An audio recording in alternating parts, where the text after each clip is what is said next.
और हाँ, अगर दोबारा मिलने की उम्मीद है तो वो अलग बात है फिर।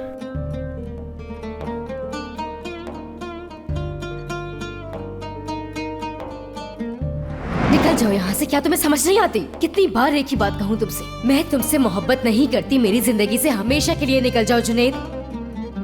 मुझे अब तक सिर्फ दिखावा करना पड़ा क्योंकि तुम मुझे सिर्फ मजबूर करते थे, समझे?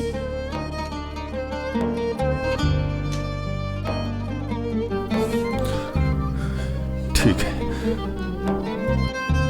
ठीक है।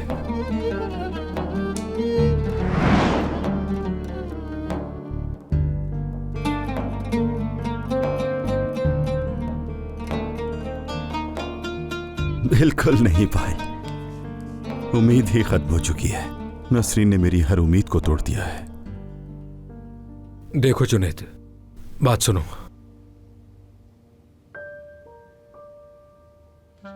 नसरीन मेरी बहन है, मैं उसे बचपन से ही जानता हूं। उसकी लालच मुझसे ज्यादा कोई नहीं समझ सकता। जिंदगी का एक अरसा साथ गुजारा है, मुझसे बेहतर कौन जानता होगा उसे।